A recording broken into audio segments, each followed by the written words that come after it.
Chris for telling us about the cochlear implant and how it works. Yes, I did have one of those really old processors. It was a really big box, very awkward, but yeah. So I have been part of the whole cochlear implant decade for almost my entire life. So I'm going to tell you my personal story about getting a cochlear implant. This was not an easy journey for my family and I to take. Along the way, we encountered many different obstacles. My story begins in Atlanta, Georgia. I was born in February of 1995. Like most newborns, we are given a hearing test. This test indicates whether or not we can hear. When I was less than 24 hours old, I was given this very test, and I failed. This meant I was profoundly deaf, and my parents realized they had a decision to make. So, 3 weeks after I was born, I was fitted my first pair of hearing aids. These were super high-powered tech hearing aids. They were supposed to help me. They were like the most powerful hearing aids you could ever find. Unfortunately, they didn't work. This comes with a little story.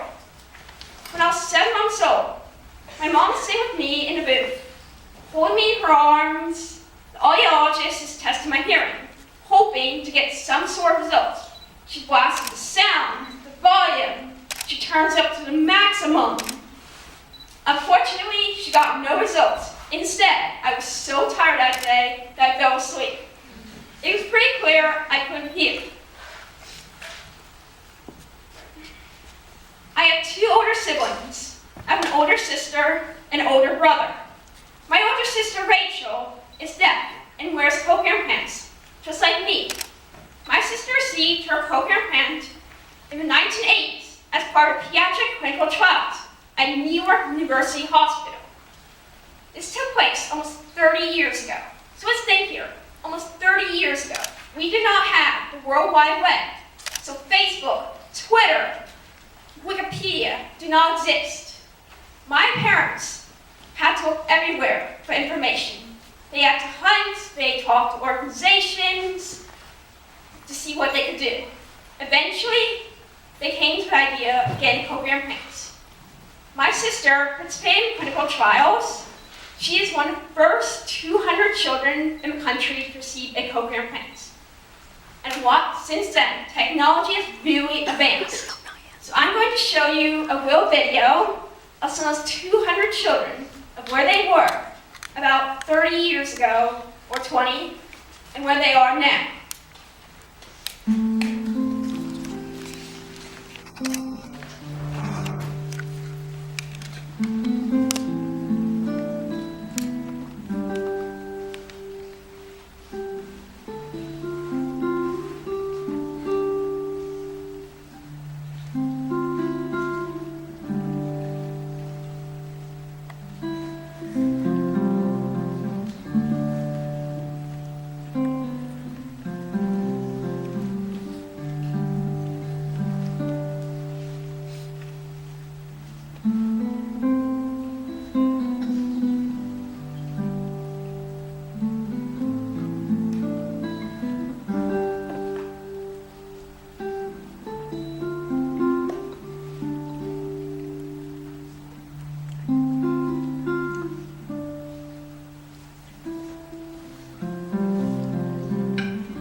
we're saying breaking down by technology that would change lives almost 30 years in the future.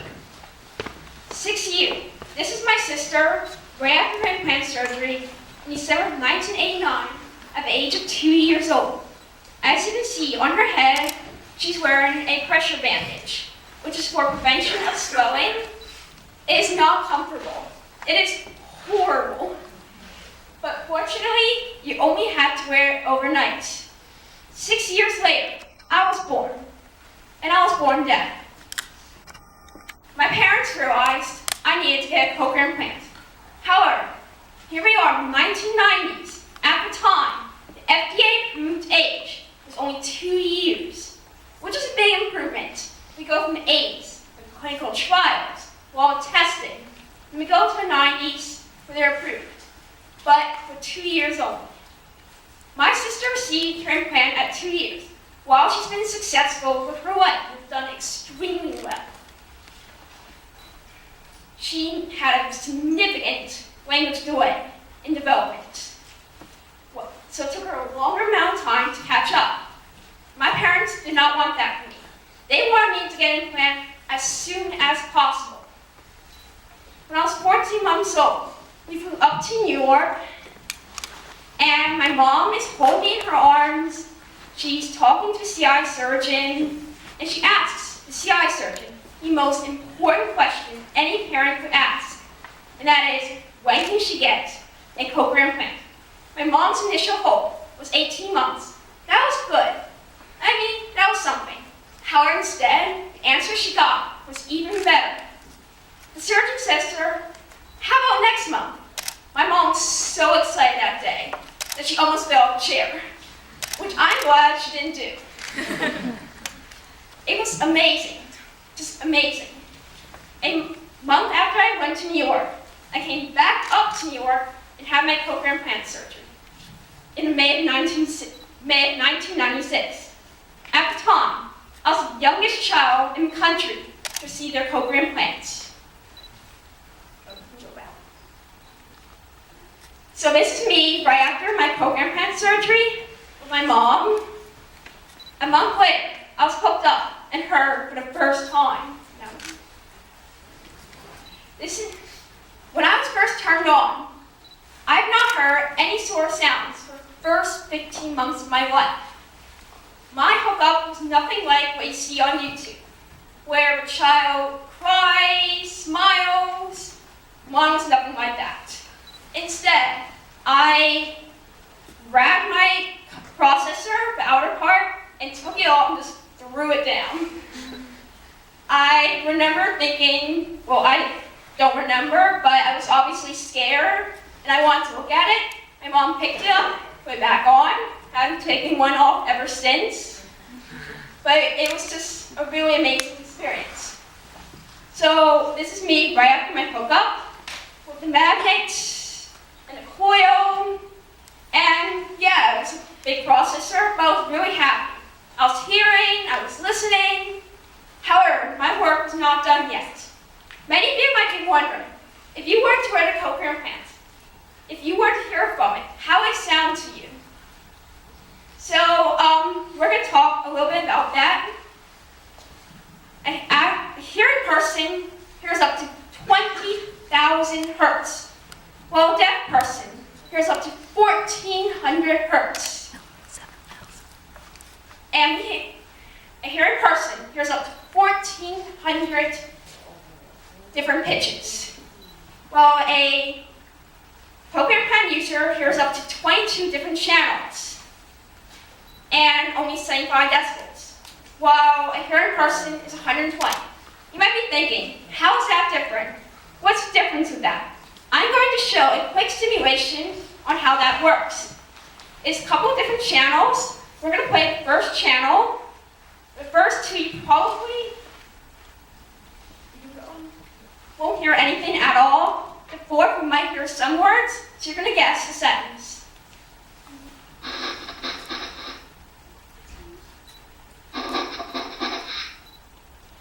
I like to play tennis. I like to play tennis. I like to play tennis. So everybody heard third sentence. I like to play tennis. You might be thinking, does it sound all robotic to me? Does it sound like that to me every single day? It doesn't. That is because I have special training known as auditory-verbal therapy. Yeah. No, sorry. Okay. All right. Auditory-verbal therapy is with the usage of hearing aids or cochlear implants. Deaf children can learn to listen and understand spoken language through hearing. You might think auditory-verbal therapy is a boring speech session. You're sitting down, the therapist has a stack of note cards next to her, and she's having you read them out to her. It's like she shows you the word cat, you read it. It's nothing like that. It is nothing like that. Auditory-verbal therapy is more like playtime. And it was something I really enjoyed because it's like playtime with my parents, my therapist. Every year, every week, my therapist would do different units. So one unit we did was the farm. She had different animals out. She had pigs, cows, sheep, goats. We had a barn, hay, and horses. I'm going to show you a quick video of an auditory-verbal therapy session when I was 5 years old. Every summer, we just do a literature unit. And we're doing a children's book, The Three Billy Goats Grow Up.